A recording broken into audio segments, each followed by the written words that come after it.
Hello viewers, welcome to my channel Microview BD. আজকে আমি তোমাদেরকে একটি মাইক্রোস্কোপ আনবক্সিং করে দেখাবো। এই মাইক্রোস্কোপটি একটি L101 মডেলের এবং এটি একটি মনোকুলার কম্পাউন্ড মাইক্রোস্কোপ।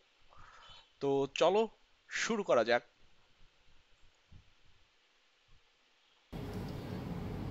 তোমরা দেখতে পাচ্ছ যে এই মাইক্রোস্কোপটি একটি কাঠের বক্সে আমার কাছে এভাবে এসেছে।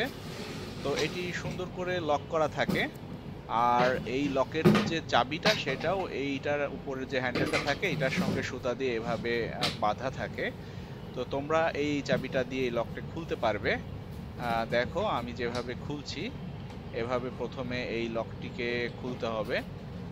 এরপরে এটার যে ডোর আছে, এই ডোরের সাথে দেখো একটা বক্স এখানে রয়েছে কালো রঙের। এই বক্সটাকে উপরের দিকে হালকা করে টান দিলে এটা বের হয়ে আসবে। তো এই বক্সের ঢাকনাটা খুললে আমরা যেটা পাবো সেটা হচ্ছে এই মডেলের সঙ্গে যে আইপিস গুলা আছে সেই আইপিস গুলা। এখানে সাধারণত তিন ধরনের আইপিস দেওয়া থাকে। আহ, একটা হচ্ছে 5x, একটা হচ্ছে 10x এবং আর একটা হচ্ছে 15x। চলো আমি এটাকে খুলে দেখাই তোমাদেরকে যে এখানে এগুলা আমার এই বক্সের সঙ্গে ঠিকঠাক মতো এসেছে কিনা। তো প্রথমে আমি যে লেন্সটা বের করলাম, এটা একটা 5x জুমের লেন্স। দেন আমি পরেরটা দেখি, এখানে এখানে কোনটা আছে, আচ্ছা এটা সম্ভবত 15x, রাইট। এটা যে দেখতে পাচ্ছ 15x জুমের একটি আইপিস।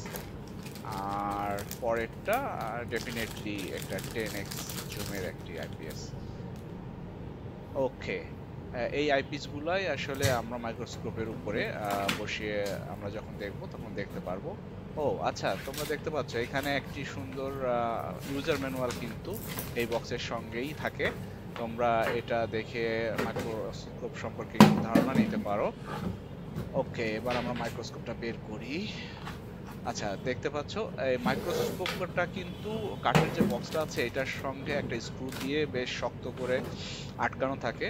কারণ যদি এটা কোনো কারণে বক্সটা হেলে যায়, যাতে এটা নড়াচড়া না করে এবং কোনো ক্ষতি না হয় মাইক্রোস্কোপটার, এই কারণেই এটা নিচের দিকে এইভাবে লাগানো থাকে। তো এটা খোলা খুবই সহজ। একটা প্লায়ার্স বা এই ধরনের যন্ত্র দিয়ে তুমি প্রথমে একটু এটাকে লুজ করে নাও। তবে হ্যাঁ, অবশ্যই মনে রাখো যে ওই মাইক্রোস্কোপের হ্যান্ডেলটা অন্য হাত দিয়ে শক্ত করে ধরে রাখতে হবে যেন এটা নড়ে না যায়, বা যখন এটা স্ক্রুটা লুজ হয় তখন যেন এটা পড়ে না যায়।